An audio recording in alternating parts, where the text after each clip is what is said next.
로마서 8장 18절 생각컨대 현재의 고난은 장차 우리에게 나타날 영광과 좋게 비교할 수 없거든 피조물에 고대하는 바는 하나님의 아들들에 나타나는 것이니 피조물이 허무한 데 굴복하는 것은 자기 뜻이 아니요 오직 굴복해 하시는 이로 말미암이다. 그 바라는 것은 피조물도 썩어짐의 종로로 반대서 해방되어 하나님의 자녀들의 영광의 자유에 이르는 것이다. 의의 결과가 뭔가 하면 첫 번째는 정죄함이 없는 겁니다.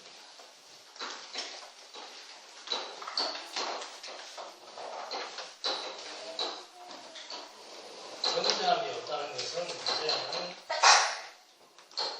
새로운 생명을 누리게 되었다는 거죠. 두 번째는 하나님의 후사가 되었다. 후사는 후계자죠. 이건 하나님의 자녀만이 후사가 될 수 있습니다. 그 다음에 세 번째가 뭔가 하면은 지금 읽어드린 대로 예세에 대한 소망이에요. 소망이 있다는 거죠. 왜 소망이 있는가? 새로운 생명으로 하나님의 자녀가 되었으니까 그 하나님의 자녀가 얻게 될 기업은 바로 뭔가? 그게 하나님의 나라예요. 그러니까 당연히 이제 하나님의 나라에 대한 소망을 가지고 살게 될 것이다. 그러니까 이게 이제 처음 하늘과 처음 땅이고 이것이 이제 새 하늘과 새 땅입니다. 창조와 종말의 이것이 이제 피조세계인데 이게 이제 타락으로 말미암아 여기에 저주가 접혀버렸죠. 저주가 접혀버리니까 인간이 이 속에서 이제 완전히 죄와 사망의 노예가 되거든요. 그러니까 죄와 사망의 노예가 된 상태를 로마서 2장에서 다 밝혀주고 있는 거예요. 하나님께서 상실한 마음대로 1장 후반부부터 밝혀주고 있는 거예요. 상실한 마음대로 내버려두고 욕심대로 내버려두고 하니까 온갖 인간의 불의, 불법, 추악, 탐욕 하여튼 인간의 육체로 말미암은 온갖 더러움이 이제 이 속에 다 갇히게 되는 거죠. 그 속에 갇히니까 그게 죄가 무엇인지 드러나게 되고 그 죄의 결과는 이제 사망으로 나타나게 되고 그러니까 이 속에는 바로 어둠이고 말 그대로 그냥 처음에 하나님께서 창조하실 때 태초에 뭐예요? 태초에 하나님이 천지를 창조했는데 그 상태가 어떻습니까? 땅이 혼돈하고 공허하고 흑암이 깊은 게 있었다. 이게 어둠의 세계가 아니라 어둠의 세계. 혼돈이라고 하는 건 혼란스러운 거예요. 아무런 질서가 없으니까. 그러니까 무질서라고 하는 것은 혼돈한 거지. 뭐가 자리매김이 안 되는 겁니다. 무엇이 없으니까? 빛이 없으니까. 빛이 나타나기 이전의 상태는 혼돈 그 자체입니다. 무질서. 세계에서 운전을 제일 잘하는 나라가 어디겠습니까? 네? 인도입니다. 인도는 아예 옆에 있는 땡기를 다 떼버려요. 왜? 옆차가 이렇게 붙어갖고 갑니다. 그리고 출발할 때부터 도착할 때까지 계속 빵빵빵 누르면서 난 처음에 가서 그 스트레스 받아가지고 그 빵빵빵 소리 때문에 처음에는 몸이 막 없어 차가 이렇게 붙어갖고 다녀요. 정말 이렇게 여기 붙어 다니니까 땡기를 다 떼버리는 거죠.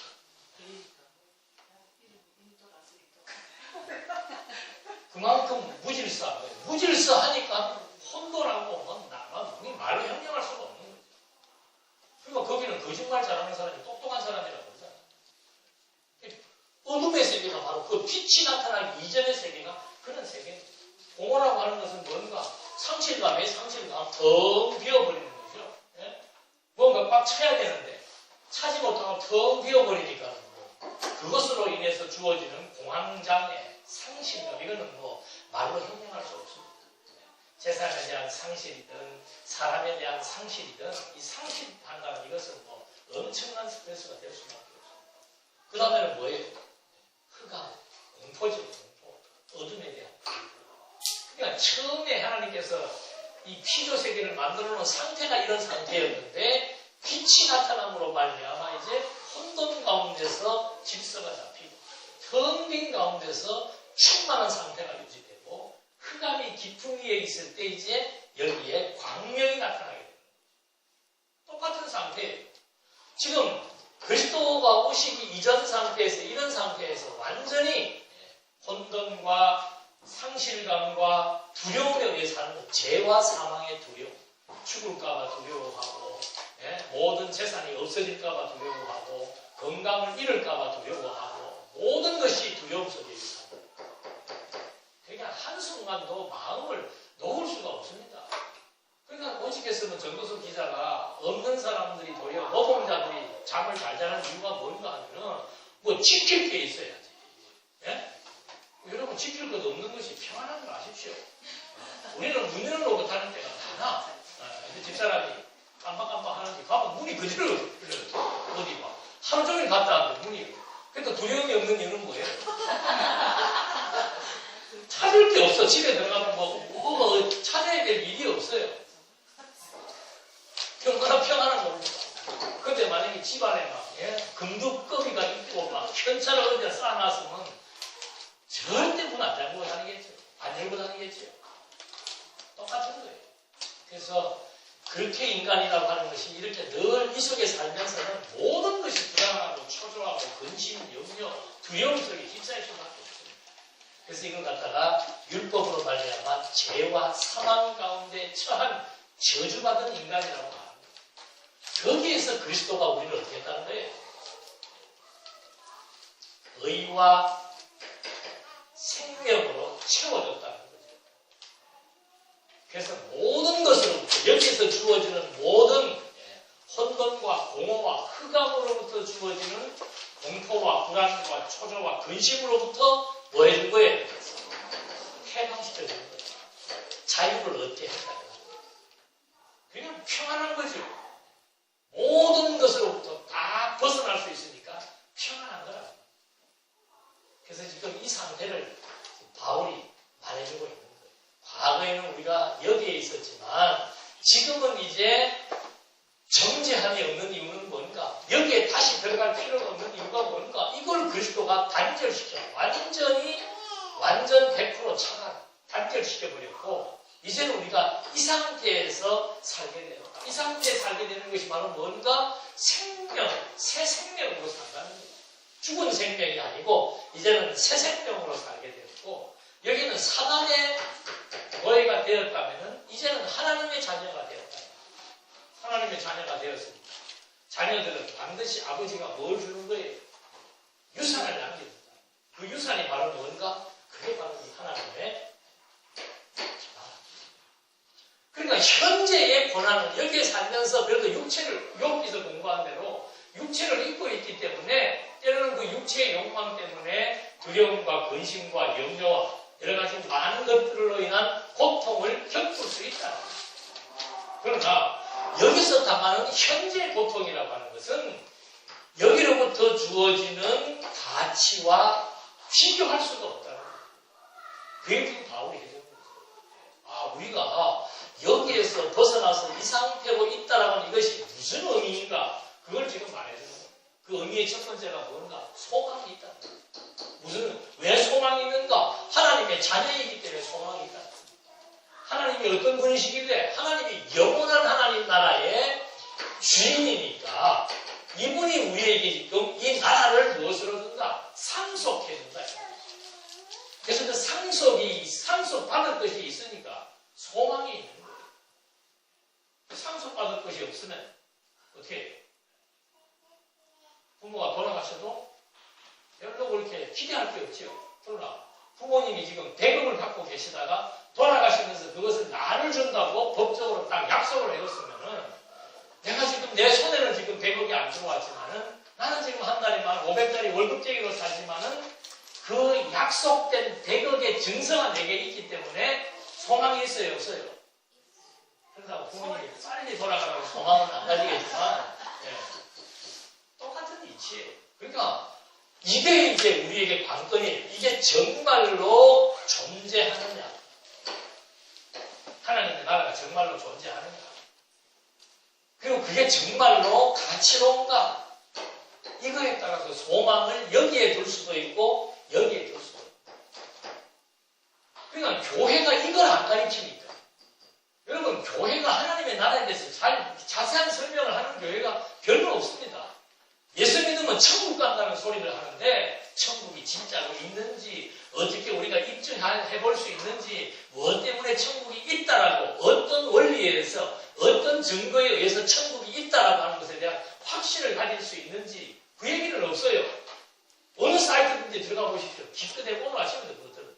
뇌과학자가 죽었다가 천국 갔다 왔다는 그 책이 막 엄청나게 팔린다 그러잖아요. 그게 왜 팔리는 거예요?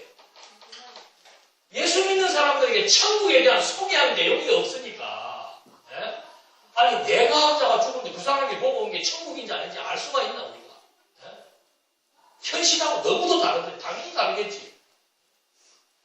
그 책이 지금 막 엄청 세계적으로 많이 팔린다고 그러잖아요.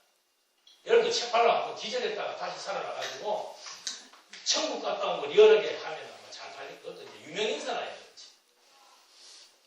그러니까 교회가 가르쳐야 될 내용은 뭔가 하면 본질의 세계예요. 본질의 세계. 이걸 정말 성경적 근거에 의해서 진짜로 이 세계가 있다는 것은 이 세계가 무엇으로부터 나왔는지를 알아야 되고 그 무엇이라고 하는 본질의 세계가 도대체 어떠한 것인 것을 정확하게 확인하지 못하면은 이건 뭐 진리 외에는 안 돼요. 진리의 말씀 아니고서는 이거를 확정시킬 수 없다니까. 그러니까 철학자들은 전부 추상하는 겁니다. 관념적으로 추상하고 생각해갖고 이럴 것이다. 이런 이데의 세계가 있을 것이다. 이런 또 다른 정신세계가 있을 것이다. 현실과 다른 또 다른 세계가 있을 것이다 라고 막연하게 생각을 할 뿐이지 기독교처럼 창조로부터 종말을 보냈고 모든 필요세계가 본질로부터 나왔으며 본질에 의해서 존재하고 다시금 본질로 돌아간다라고 하는 것에 대한 증명자료가 성경 66권을 통해서 완벽하게 지금 우리에게 주어져 있는데 그걸 풀지를 못한다는 거 아니에요, 도대체가. 예? 이게 암호란 말이에요, 암호, 비밀. 예? 비밀을 풀어야 되는데 풀 수가 없으니까 그냥 명제적인 얘기만 하는 거예요. 명제적인. 이게 얼마나 가치로워. 그러니까 훌륭한 우리 아드님이 학생 때 우리 경리 선생님한테 에베소서 가르치고 이게 하나님 나라의 이 비밀을 지금 우리한테 얘기해 준다니까 그 비밀을 우리가 알아도 됩니까? 심각하게. 이거 본질 이거 모르면은 기독교 신앙생활 하나만 해요. 하나님도 막연한 하나님을 안다는 것 자체가 하나님의 나라에 대한 인식이 있다는 것과 결부되는 거, 직접적으로 결부되는 거예요. 그러니까 내가 지금 하나님을 믿는지 안 믿는지는 금방 판단할 수 있습니다. 어디가 더 좋은지. 새똥위에 굴러도 여기가 좋다면 이 세계를 못 보는 사람이죠. 이 세계를 보는 사람이라면 여기에서 욥처럼 빨리 벗어나고 싶어. 바울이 그 얘기 아닙니까? 내가 갔다 와서 보니까 여기에 사는 것은 특별한 한 가지 의미 외에는 없더라는 거예요. 내가 여기서 살아야 되는 이유는 뭔가? 이 고통의 바다 속에서 살아야 되는 이유는 뭔가? 살면 살수록 병들고 약해지고 아프고 고통스러운 것이 육체를 입고 살아가는 이 세상인데 바울이 지금 여기를 갔다 와 여기 지금 살아야 될 이유가 뭐냐? 내 개인으로 보면 빨리 옷을 벗어버리고 이 세계로 가고 싶다는 거예요.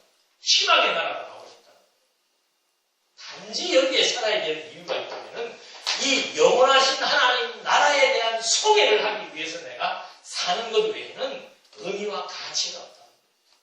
이게 실존의 세계입니다. 실존. 이 실존의 세계에 대한 확증이 있어야만 그리고 이것과 이것이 비교가 되어가지고 얼마나 그것이 어떻게 다른지가 확실하게 각인되지 않으면 10년 아니라 100년 동안 공부를 해도 매일 눈에 보이는 여기가 조사오니 그 생각이 떨쳐져 나가지 않아요. 왜? 육신의 생각이니까. 진리의 말씀으로 영혼이 자라지 않으면 영적인 세계를 분별할 수도 없고 볼 수도 없고 가치를 부여할 수도 없고. 그래서 제가 뭐 부활에 대한 얘기, 인간의 생명에 대한 얘기, 뭐 종말에 대한 이런 모든 것들이 다 이것으로부터 시작되는 것이기 때문에 그러니까 바울이 나타난 것은 보이는 것은 나타나지 않는 것이 존재한다는 것에 대한 증거라 이 말이에요. 얼마나 멋있어요. 요한계시록에 새하늘과 새 땅이 내려오니까 처음 하늘과 처음 땅이 없어져 버리더라고요. 이게 처음 하늘과 처음 땅이에요. 하늘과 땅이 있다는 것은 보이지 않는 본질의 하늘과 땅이 있다는 것에 대한 단증이다 이 말입니다. 인생이 태어났다가 전부 죽잖아요. 태어나서 죽는다는 것은 다시 태어난다는 것에 대한 단증이다 이 말입니다. 끝이 있다는 것은 영원한 것이 존재한다는 것에 대한 단증이에요. 그래서 우리 기독교라고 하는 것은 정말 부활 어떻게 믿을 수 있나? 하나님의 나라 어떻게 믿을 수 있나? 하나님의 존재 어떻게 믿을 수 있나? 그거는 성경을 통해서 주어진 겁니다.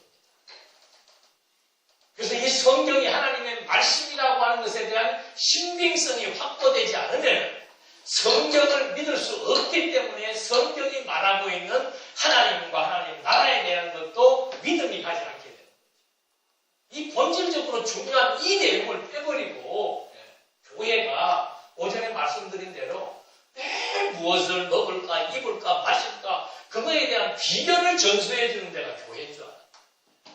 아니면 죄 책망하고 그 다음에 그 죄 이렇게 해결하는 하나님이 이렇게 해준다는 얘기하고 자꾸 거짓말로 사람들을 유혹해서 본질로부터 자꾸 멀어지도록 만듭니다. 이런 신앙생활은 우리의 영혼을 파괴시키는 거예요. 그래서 늘 그런 사람들이 불안에 떨 수밖에 없습니다. 그러나 하나님에 대한 소망을 갖게 된다고 합니다. 이것은 하나님의 자녀이기 때문에 아버지를 아는 거죠. 어릴 때 입양 갔다가 다시 유전자 검사를 해가지고 내 아버지인 것이 확인되면은 그 다음부터는 걱정 의심이 없습니다. 하나님 내 아버지를 찾은 자녀는 걱정 의심이 없죠. 그 아버지가 엄청난 분인데 그 아버지가 지니고 있는 모든 것들을 유산으로 상속해 주기로 이미 다 확정되어 있는데 어떤 근심, 걱정, 불안이 있겠냐. 그래서 바울이 이런 맥락 속에서 지금 1장으로부터 8장 초까지 쭉 설명을 하면서 하는 말이 생각한데 이 말입니다. 우리가 지금 이런 상태, 의의 결과로 말미암아 그리스도의 생명으로 하나님의 자녀가 되었다는 그 생각을 해보니까 현재의 고난이라고 하는 것은 장차 우리에게 나타난 영광과 좋게 비교할 수 없다는 거죠. 장차 나타날 영광이 뭐예요? 우리에게 장차 나타날 영광이 뭡니까? 우리 개인적인 상태가 어떻게 되나 돼요? 그래서 바울이 15장에서 썩을 것으로 뭐 하는 거예요? 장차 나타날 영광은 뭔가? 썩지 아니할 것으로 다시 산다는 거죠. 이 몸이 아니라는 거예요. 그러니까 이 몸에 대한 애착이 필요가 있다 없다? 대충 가지고 살면 돼요. 대충 가지고. 욕된 것으로 신고 뭐 한 겁니까? 욕된 것이 뭡니까? 욕된 것이 로마서 1장 2장에 나오는 겁니다. 불의한 인간의 모습이 욕된 거예요.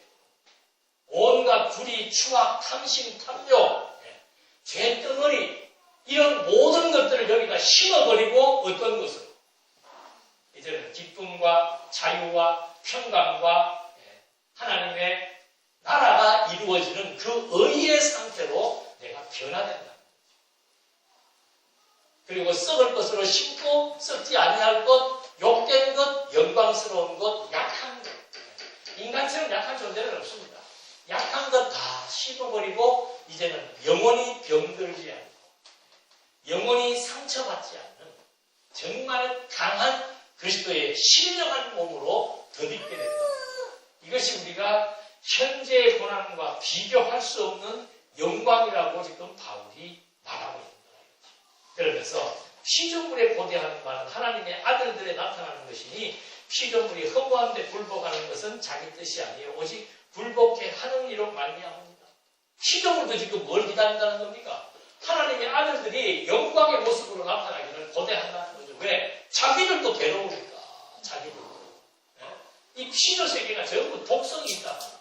처음에 에덴 동산에는 독성이 없었죠. 독성이 있는 거라고는 선악과밖에 없었죠.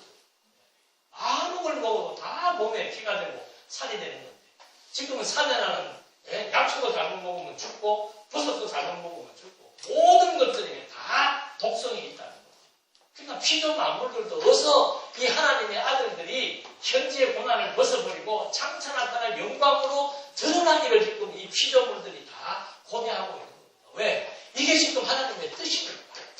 하나님의 뜻은 시작이 있으면 끝이 있다는 거죠. 그 끝을 지금 피조물도 고대하면서 기다린다. 그러니까 불택자보다 피조물들이 나. 피조물 돌덩이들이 낫다니까. 우리가 볼 때 이게 물질이고 무생물이니까 아무것도 인식을 못하는 줄 알지만 하나님의 생명의 기운에 의해 존재하는 모든 것들은 하나님의 영광을 보고 그 영광을 찬양하는 피조물로 만들어진 존재입니다. 명심하십시오, 여러분. 억울한 일이 있거든요. 진짜 뭔지 뜻이라니까. 아무도 증인이 없다. 내가 도둑질 안 돼. 나는 지금 내가 도둑으로 본다. 얼마나 억울하겠습니까?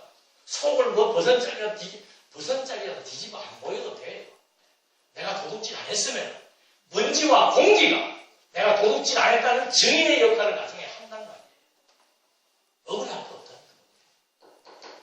저도 요즘에 억울한 일이 좀 있어갖고 스트레스를 받아가지고 밥만 먹고 뭐 조금만 뭐 신경을 쓰면 여기가 딱딱하게 굳어져. 암 걸렸나 싶어가지고 동네 병원에 가니까 스트레스가 나름대로 뭐가 억울하다 이거예요. 뭐가 없으니까 진실이 안 밝혀지니까 걱정할 거 없는 거예요. 그게 불신앙이에요. 불신. 저도 매일 하나님의 영광 하면서도 뭐가 이렇게 딱 박혀버리니까 그게 그렇게 안 뽑아지는 거예요. 안 뽑아져. 사람이 증인 쓰지 않아도 내 주변에 있는 공기와 먼지와 나무가 나의 증인이라고 하는 사실을 지금 여기 본서에서 말해주고 있잖아요. 피조물들이 고대하고 있다. 이 눈이 있어야 보는 게 아니에요. 이 눈이 있으면서도 봐야 될 건 못 보는 사람보다 식물과 모든 흙들이 모든 것들을 지금 바라보고 증인의 역할을 한다는 사실. 이것이 하나님의 백성들에게는 위로가 될 수밖에 없죠. 그러니까 현재의 고난 염려하지 말고 이 땅에 살면서 당하는 별의 일들이 다 겪는다고 할지라도 앞으로 장차 나타날 하나님의 백성들에게 주어질 신령한 몸의 부활에 대한 영광, 하나님 자녀로서 누리게 될 하나님 나라에 대한 영광에 대해서 주어질 그것을 소망하라. 21절 그 바라는 것은 피조물도 썩어짐의 종로로 간데서 해봤는데요. 하나님의 자녀들의 영광의 자유에 이르는 것이다. 이게 썩어짐의 종로로 이거 다 썩을 거예요. 썩는다는 것은 뭔가 다 원점으로 돌아간다는 거죠. 모든 것은 썩히면 뭐만 남습니까? 마지막 원소만 남습니다. 이것들은 다 썩을 거예요. 그래서 모든 피조물들이 결국은 근원으로 다 돌아가게 됩니다. 그래야만 여기로부터 주어지는 저주의 억눌림으로부터 진정한 자유를 얻을 수 있다. 피조물이 지금 그거를 고대하고 있다고 바울은 말하고 있다. 우리는 그리스도의 생명으로 말미암아 하나님의 자녀가 된 자들로서 피조물보다는 훨씬 낫죠. 피조물, 짐승이나 식물이나 땅이나 무생물, 광물질보다는 우리가 훨씬 똑똑하고 지혜롭다는 겁니다. 왜? 진리의 말씀을 통해서 이 영원한 하나님 영광을 지금 우리가 인식할 수 있고 바라볼 수 있고 믿어질 수 있기 때문에 하나님께서 지금 바울을 통해서 이 자녀들의 영광의 자유에 이를 것에 대한 약속을 해주고 있는 겁니다. 그러면서 22절로 25절 말씀에서는 이제 성령의 처음 익은 열매를 받은 자들도 몸의 구속을 소망하고 있다. 피조물이 다 이제까지 함께 탄식하며 함께 고통하는 것을 우리가 한다. 이 저주받은 세계에서 피조물도 탄식하고 사람도 다 고통받고 있다. 이뿐 아니라 또한 우리 곧 성령의 처음 익은 열매를 받은 우리까지도 속으로 탄식하며 양자될 것, 곧 우리 몸의 구속을 기다린다. 피조물도 여기로부터 모든 종말이 오기를 기다리고 있고 여기로부터 벗어난 우리들도 무엇을 입고 있기 때문에 육신의 몸을 입고 있기 때문에 뭘 기다리는 겁니까?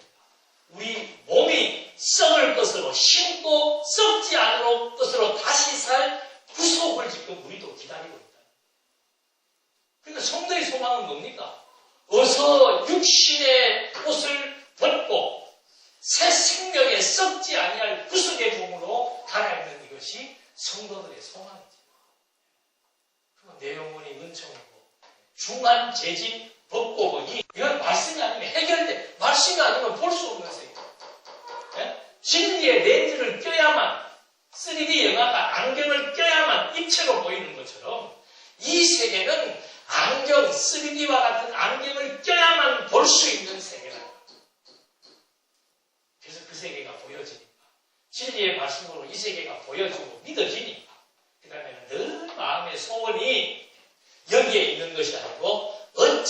어찌하면 주를 기쁘시게 하고 어찌하면 주와 함께 이 영광의 희망의 나라에서 마음껏 누리고 지금도 누릴 수 있다 그러잖아요.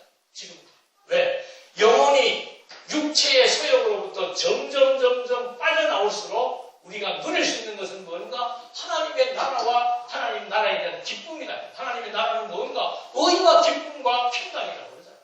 그게 하나님의 나라를 누리는 거예요. 여기로부터 자유를 얻었다는 것은 주어진 현실 때문에 좌절하고 실망하는 것이 아니고 현재의 고난보다 비교할 수 없는 가치를 지금 내가 알기 때문에 그것이 내가 소유할 가치고 그것이 내게 주어진 것이라고 하는 사실을 알게 되니까 현실적인 고난보다 어려움보다 장차 나타날 영광, 칭찬과 영광과 존귀함이 기다리고 있다는 사실 이것이 우리의 마음을 설레게 만들고 거기에다가 소망을 두게 만들고 이 땅에 있는 모든 고통의 시간들을 감내하도록 만들어 나가는 힘, 동력 그것은 바로 이 세계가 실존한다는 사실을 진리의 렌즈를 통해서 확증하는 길 외에는 없다는 거죠.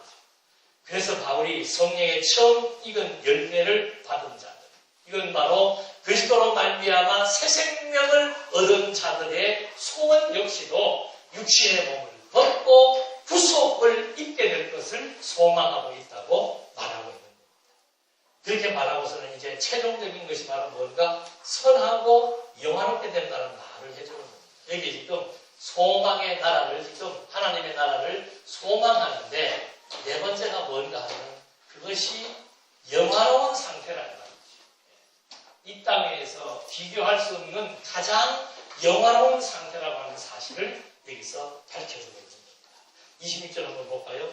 이와 같이 성령도 우리의 연약함을 도우시나니 우리가 마땅히 빌 바를 알지 못하나 오직 성령이 말할 수 없는 탄식으로 우리를 위하여 친히 간구하십니다. 성령이 뭘 빌어준다는 겁니다. 하나님 나라에 대한 소망을 갖도록 성령께서 우리의 마음을 주장해 나간다는 거죠. 27절 마음을 감찰하시는 이가 성령의 생각을 아시나니 이는 성령이 하나님의 뜻대로 성도를 위하여 간구하십니다. 성령이 성도를 위해서 간구하는 내용이 뭡니까? 그게 하나님의 나라에 대한 소원이에요. 소원. 이게 지금 성령께서 우리에게 대신 역사해주는 역사가 있는 거죠. 그러면서 우리가 알거니와 하나님을 사랑하는 자, 곧 그 뜻대로 부르심을 입은 자들에게는 모든 것이 합력하여 선을 이룹니다. 여기에 모든 것이 뭐예요? 모든 것이. 여기로부터 벗어나서 죄와 사망의 노예에서 벗어나서 생명과 자유의 구속의 은총을 누리게 되는 이 모든 것이 합력해 하나님의 뜻이다. 그러니까 우리가 죄와 사망 가운데 있다가 그리스도가 성령의 첫 열매가 되어가지고 우리를 여기로부터 구속하신 이것이 하나님께서 합력해서 죽였다가 살리는 것이 합력한 선이라. 죄와 사망 가운데서 의와 생명으로 우리를 구속하신 이 은총이 하나님의 뜻이며 이것이 합력해서 선이 이루어지는 뜻이라.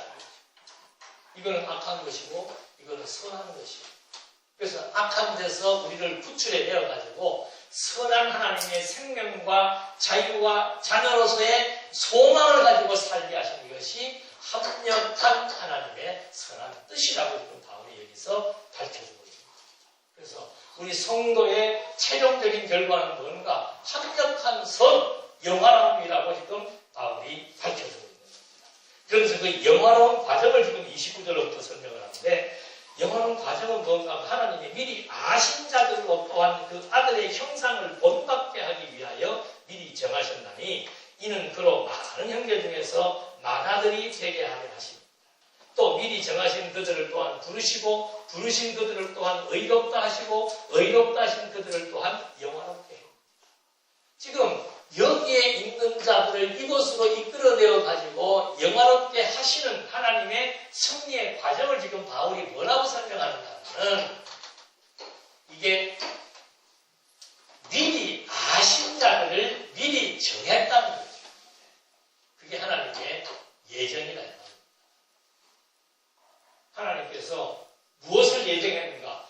그리스도로 말미암아 하나님의 형상을 담도록, 하나님의 형상을 담는다는 것은 모양 껍데기가 담는다는 게 아니에요. 무엇이 바뀌는 겁니까? 생명이, 죽은 생명에서 산 생명으로 바뀌는 걸 의미합니다. 그러니까 이미 죄와 사망으로 죽어버린 우리의 영혼이 그리스도의 사역을 통해서 이제는 의와 생명을 얻게 됐고, 이것이 하나님의 형상을 담게 하기 위해서 그리스도를, 하나님의 아들 그리스도를 미리 다 준비해 두었다가 그리스도를 통해서 이 창세전부터 예정된 자들을 그리스도를 보내어가지고 뭐 하는 거예요? 부르심이 소명이다. 부르셨고, 누구를 부르셨는가? 여기에 이미 창세전부터 하늘에 속한 신령한 복을 받기로 예정된 자들을 그리스도의 사역을 통해서 1차적으로 부르시고, 그 다음에 뭐 한 거예요? 불러가지고 의롭다 하시고, 의롭다 한 이들을 뭐 하는 겁니까? 영화롭다 한다. 이것이 구원론이에요. 구원론은 간단해요. 내가 믿으니까 구원 아니에요. 이미 창세전부터 하늘에 속한 신령한 복을 그리스도를 통해서 받기로 예정된 자들만 하나님의 음성을 뭐 할 수가 있습니다. 들을 수가 있습니다. 지금 똑같은 복음이 선포되어도 그 말씀이 들어지고 깨달아 믿어지는 사람이 있고, 그게 안 깨달아지고 안 믿어지는 사람이 있습니다. 끊임없이 복음은 전파되고 있죠. 예수님 오심으로부터 끊임없이 복음은 전파되고 있습니다. 창조 때부터 지금까지 끊임없이 하나님의 나라는 증명되고 있고 소개되고 있고 전파되고 있습니다. 그것이 들리지가 않고 안 믿어진다는 거예요. 그러니까 예수님이 피리를 불어도 춤을 추지 않는다. 장터에 나가서 피리를 불면 다 거기에 춤을 춰야 되는데, 귀가 있지만 듣지 못하는 걸 뭐라고 그러지? 못 듣는 사람. 귀머거리다. 말 못하는 사람을 속읍니까, 그게? 그렇게 쓰면 안 되겠다. 듣지 못하고, 보지 못하고, 말하지 못하고. 보기는 보는데 보지 못하고. 듣기는 듣는데, 지금 이게 소리로 들리는 경우가 있잖아요. 여기 만약에 그런 분이 있다면, 불행한 분이지. 내용의 의미를 안다. 그건 누구만이 알 수 있는가? 창세전부터 그리스도 안에서 선택받은 자만이 하나님의 음성을 듣는다. 그러니까 하나님의 음성이라는 게 진리의 말씀을 통해서도 듣지만, 나뭇잎 떨어지는 소리를 통해서 하나님의 음성을 듣는다. 변화를 통해서 하나님의 음성. 그게 하나님의 선택한 사람은 하나님이 부르시는 방법이에요. 불렀으면 어떻게 하는가? 그냥 하나님이 의롭다 하시는 거예요. 왜? 이때부터 하나님의 무엇입니까? 자녀입니다. 그래서 하나님이 예수를 보내신 것은 뭔가? 하나님이 세상을 이처럼 사랑합니다. 독생자를 주셨어요. 이는 저를 믿는 자마다 멸망치 않고 무엇을 얻게 하냐? 영생을 얻게 하냐. 그래서 우리 기독교는 생명의 종교랍니다. 그래서 예수님이 나는 부활이요 생명이라고 하는 사실을 증거하는 이유도 뭔가? 육신으로 입고 살다가 육신으로 끝나는 게 아니라, 육신을 입고 있다고 똑같은 사람이 아니고 그 육신 속에 있는 생명의 근원, 그것은 바로 영혼인데, 그 영혼이 죽은 채로 지금 육신을 입고 있느냐, 그 영혼이 하나님의 음성을 듣고 새 생명을 갖고 태어난 의롭다 하심을 입고 있는 영혼이냐, 그거에 따라서 엄청난 차이가 납니다. 그래서 이들을 최종적으로 영화롭게 하기까지의 과정을 우리는 거룩하게 변화된다고 해서 성화라고 얘기합니다.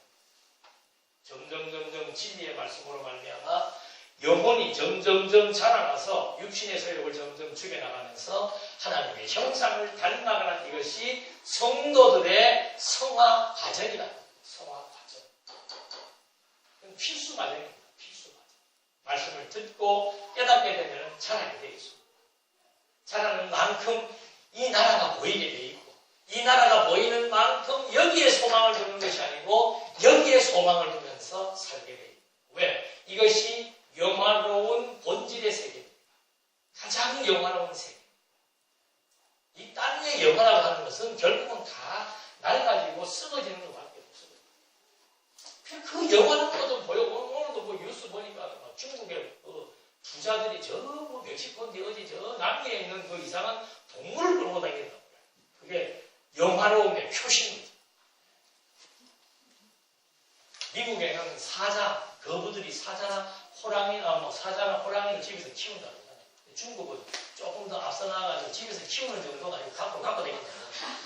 영화로움을 보여줍니다. 개 한 마리가 1억씩 하는 차오차오 같은 그런 것들 이렇게 갖고 다닙니다. 보라 이거지. 왜 침이 나오려고 그래. 아이고. 얼마나 인간이 영화롭고 싶으면 짐승 데리고 다니면서 그 짐승이 웃을 거야. 아이고 이놈아. 내보다 못하는 놈아. 그러니까 이 피조물들이 다 웃는다고 그러잖아요. 피조물들. 하나님 모르고 주책 부리는 인간 스스로의 영광을 취하거나 피조세계의 것으로 영화로움을 취하려고 한다는 것 자체가 얼마나 허무한데 굴복하는 거예요. 그래서 바울이 우리는 이거 아니다. 비록 내 육신의 몸을 입고 여기에서 출생했지만 나의 출생의 기원은 여기라는 것을 말이죠. 내 출생의 기원이 이 땅 부산시 서구 동대신동이 아니고 영원한 하나님의 나라 그리스도 안에서 존재했던 출생의 기원 비밀을 지금 바울이 에베소서에서 밝혀줍니다. 여러분 우리가 보통 사람이 아니에요. 기죽을 거 없습니다. 뭐 좀 없다고, 좀 못 배웠다고, 뭐 좀 약하다고, 거리가 시원치 않다고 짐승이 웃어요. 짐승이 웃는다니까요. 그걸로 기죽는 것도 짐승이 보고 웃고 그걸로 기사하는 것도 짐승이 보고 웃는 거예요. 얼마나 들때 먹었으면 그래. 짐승 데리고 다니면서 자라가죠. 차 같은 걸로 자라가는 건 양이 안 차는 거예요. 왜? 차는 돈 많으면 사니까. 근데 내 지금 짐승 이름을 모르겠네. 저 남해에서 수입을 해가지고 나와가지고 억대가 넘는다고. 쉽게 살 수 없는 그거 가지고 목이 힘주고 됩니다. 그거 없다고 기운 빠지고 낙심하고 위축되어 가고 살아. 다 피조 만물들이 있는 거예요. 나는 누구이다. 내 기원은 어디이다. 내가 누구 안에 존재한 누구의 생명의 기운을 받고 누구의 혈통으로 내가 지금 이렇게 살아가고 있는가. 얼마나 피조세계에서 혈통이 중요합니까. 이북에서 제일 중요한 게 백두 혈통 아니에요. 거지 같은 백두 혈통 가지고 지금 나라를 수십 년간 저렇게 지배해 나가고 있는데 이 혈통은 육신의 혈통 갖고 비교할 수 없습니다. 유대인들에게 아브라함의 혈통이 최고 혈통 아니었습니까? 그 중에서도 유다 지파가 최고 아니었습니까? 다 의미 없다. 그리스도가 오고 나서는 혈통도 육신의 혈통이 무슨 의미가 있느냐. 우리의 근간은 바로 창세전 그리스도의 혈통으로 지금 존재했던 우리를 하나님이 이 땅 위에서 부르셔서 하나님의 자녀이기 때문에 의롭다고 했고 우리에게 이 영화로운 세계를 약속했고 이제 우리가 기다리는 것은 뭔가 이 거추장스럽고 낡고 병들고 병약하고 느침하고 못됐고 고약한 이 옷을 벗어버리고 영화의 본질인 가장 영화로운 상태로 존재하게 된 것을 지금 여기서 바울이 풀어서 약속해주고 있는 거예요. 그래서 피조 만물도 이때를 기다리고 있는 겁니다. 피조 만물도 주 예수여 오시옵소서. 그래야 이 모든 것들이 다 접어져 버리고 정말로 희망의 나라, 영화로운 나라, 영광의 나라가 여기에서 그대로 장애물이 없이 펼쳐지게 됩니다. 지금 이거는 장애물이에요. 그래서 선하고 영화롭게 된다는 말씀을 30절까지 해주면서 이제 최후의 승리가 기다립니다. 이 참 멋진 결과지. 내가 의롭다함을 입었다는 게 바로 뭔가? 그리스도의 생명을 받았고 하나님의 자녀가 되었고 그래서 하나님의 나라를 상속받게 되어 있기 때문에 그 나라를 소망하면서 그 나라가 가장 존귀하고 영화로운 나라이며 그것을 위해서 나는 최후의 승리를 얻게 됩니다. 피조세계에서 뭐 패배할 수밖에 없잖아요. 그러나 최후의 승리가 보장되어 있다. 31절 한번 볼까요? 그런즉 이 일에 대하여 우리가 무슨 말하냐? 하나님이 우리를 미워하시면 누가 우리를 대적하냐? 맞습니까? 맞잖아요. 네. 자기 아들을 아끼지 아니하시고 우리 모든 사람을 위하여 내어주시니까 어찌 그 아들과 함께 모든 것을 우리에게 은사로 주지 아니하시겠느냐? 이 일이라고 하는 것이 뭐예요? 지금 설명해드린 이 일이 의의 결과로 말미암아 새 생명을 얻고 하나님의 자녀가 되어 하나님의 나라를 상속받으며 그 하나님의 나라가 가장 영화로운 상태라고 하는 사실, 이 일에 대하여 우리가 무슨 말, 뭐 더 이상 할 말이 뭐 있냐 이 말입니다. 만일 하나님이 우리를 위하시면 누가 우리를 대적하냐? 우리의 기본이 지금 창세전부터 그리스도 안에서 예정함을 입고 그리스도의 생명의 씨앗을 가지고 있는 하나님의 백성인데 누가 지금 우리를 대적하겠습니까? 자기 아들을 아끼지 아니하시고 우리 모든 사람을 위하여 내어주시니까 어찌 그 아들과 함께 모든 것을 우리에게 은사로 주지 아니하시고 모든 것은 뭡니까? 이거예요. 영원한 하나님. 아니 하나님이 그 아들까지 주어서 우리들로 하여금 여기로부터 해방시켜 주신 그 하나님의 그 크신 섭리가 있는데 어떻게 우리를 아끼지 않겠느냐는 말을 했는 거예요. 33절 누가 능히 하나님의 택하신 자들을 송사하리요 의롭다 하시는 이는 하나님이시니 누가 정죄하리요. 한번 죄와 사망으로부터 뽑아내신 하나님의 친백성들을 누가 다시 그 길로 집어넣겠으며 누가 죄인이라고 재판을 할 수 있겠냐, 심판할 수 있겠냐 하면서 이는 그리스도 예수시니 그는 하나님 우편에 계신 자여 우리를 위하여 간구하시는 것입니다. 모든 심판권은 누구에게 있다는 겁니까? 그리스도에게 있다는 겁니다. 그러니까 우리는 걱정할 것 없다. 이 그리스도를 하나님이 보내어서 이 그리스도로 말미암아 자기의 친백성을 삼은 것이 우리이기 때문에 이 그리스도가 최종적인 심판주로서 이제는 모든 피조세계를 심판할 때 하나님의 소명 창세전 예정으로 말미암아 부르심을 받고 의롭다 하심을 입고 영화로운 상태로 보존될 하나님의 백성들에 대해서 그리스도가 이제는 최종적인 피조세계를 심판할 것이니까 아무런 걱정, 근심, 염려할 것이 없다고 말을 하면서 35절 누가 그리스도의 사랑에서 끊으리요 환난이나 곤고나 핍박이나 기근이나 적신이나 위험이냐 칼이라 기록됩니다. 우리가 종일 주를 위하여 죽임을 당케 되며 도살할 양같이 여김을 받았나이다 함과 같으니라. 그러나 이 모든 일에 우리를 사랑하시는 이로 말미암아 우리가 넉넉히 이기는 모든 일이 뭡니까? 도대체가 환난과 공고와 핍박과 굶는 것과 적신, 소냥, 맨몸만 남는 것, 위험이나 칼이나 이 피조세계에서 주어지는 어떠한 위험으로부터도 누가 보호한다는 거예요? 그리스도가 보호한다는 거예요. 37절 그러나 이 모든 일에 우리를 사랑하시는 이로 말미암아 우리가 넉넉히 이기는 내가 확신하노니 사망이나 생명이나 천사들이나 권세자들이나 현재일이나 장래일이나 능력이나 높음이나 가품이나 다른 아무 피조물이라도 우리를 주 예수 그리스도 예수 안에 있는 하나님의 사랑에서 끊을 수 없는 피조세계의 그 어떤 것도 창세 전부터 그리스도 안에서 예정하신 생명의 씨앗으로 존재하게 할 하나님의 친백성들을 이 피조세계의 어떤 권력도 어떤 물질도 어떤 칼도 위협도 하나님의 이 합력한 선이 이루어지는 하나님의 이 사랑에서 어느 것도 우리를 끊어서 여기로부터 멀어지게 할 자가 없다. 이게 구원의 확신입니다. 우리가 하나님을 붙든 게 아니잖아요. 우리가 하나님을 선택한 게 아니에요. 창세전부터 그리스도를 통해서 하나님께서 하늘의 신령한 복을 주시기로 하나님이 예정하고 선택해 놓은 그들을 하나님이 이 땅에서 때를 따라 부르신 다음에 하나님의 의의 옷을 입히셔서 영화로운 상태에 이르기까지 어느 누구도 이 하나님의 합력한 선, 사랑의 끈에서 어느 것도 여기로부터 끊어버릴 자가 없다라고. 그래서 한 번 선택한 백성은 영원한 백성. 그래서 이 선택의 견인이라고 하는 것, 구원의 견인이라고 하는 것은 예수님도 그러잖아요. 내 손에 있는 이것은 어느 누구도 빼앗을 자가 없다는 거예요. 인간의 행위와 상관이 됩니다. 아니 예수님의 나중에 우편 말고 하고서 평생 봉사라고 한 번 한 적이 있습니까? 아무것도 한 거 없어요.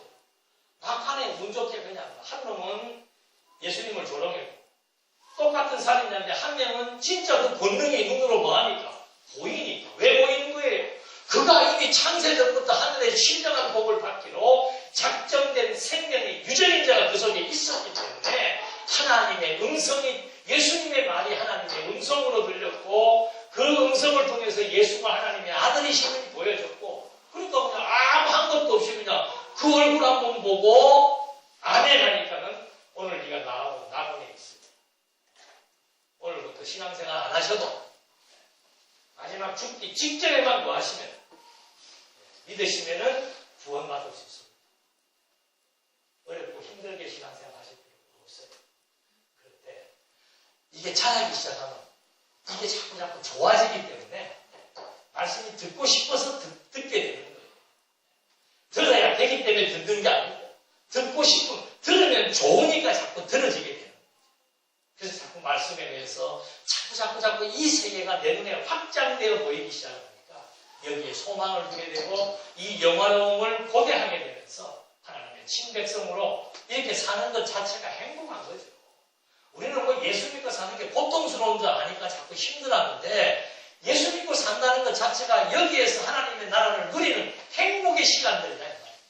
그걸 맛보니까 도리어 그걸 맛보지 못하고 그냥 십자가 도상에서 예수를 믿고 간 강도보다는 이 땅에 살면서 점진적인 성화가 이루어지는 하나님의 백성들의 성령의 열매가 훨씬 더 아름답고 농도짓게 우리에게 천국을 누리게 한다는 사실, 그 기쁨과 가치 때문에 하나님의 백성으로서 그리스도의 몸된 교회를 세워나가는 아름답고 선한 사업에 동참하며 산다는 것이 내 삶의 의미와 가치가 된다는 사실. 그래서 의의 결과라고 하는 이것은 엄청난 결과인 것을 우리가 한번 확인해야 됩니다.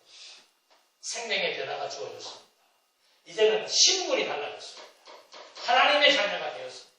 이 땅 위에서야 낮은 신분이고 보잘것없는 신분이라도 하나님의 생명을 받은 자들은 이제는 하나님의 자녀의 신분이 됩니다. 그래서 하나님의 나라를 유업으로 받을 자격이 주어졌고 그 하나님의 나라는 가장 영화로운 세계임이 확인되었고 이것을 받기로 작정된 자들은 이 땅의 그 어떤 것도 이것을 못 받도록 방해하거나 하나님의 사랑에서 끊을 자가 없다는 사실을 확인합니다.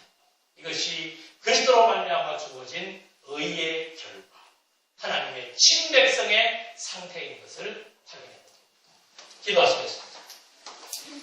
은혜가 풍성하신 하나님 아버지, 하나님의 자녀가 되었다는 것이 정말 놀라운 과정이며 하나님의 자녀가 되었다는 것이 하나님의 창세전 뜻에 의해서 우리의 신분의 변화가 생겼고 영원한 나라를 소망할 수 있게 되었고 최종적인 승리가 보장되었다는 것 앞에 이제 우리는 보이는 것 때문에 위축되거나 낙심하거나 보이는 것 때문에 마음을 빼앗기지 않을 수 있는 진정한 가치를 알게 되었습니다. 진리가 우리를 보이는 모든 것으로부터 자유함을 얻게 해주어서 이 땅에 살면서 합력한 선이 무엇인지를 깨닫고 정말 몸의 구속을 소망하며 영원한 하나님의 나라를 소망하며 이 땅에 살면서 의미 있는 삶 살아갈 수 있도록 인도해 주시옵소서. 예수님의 이름으로 기도합니다.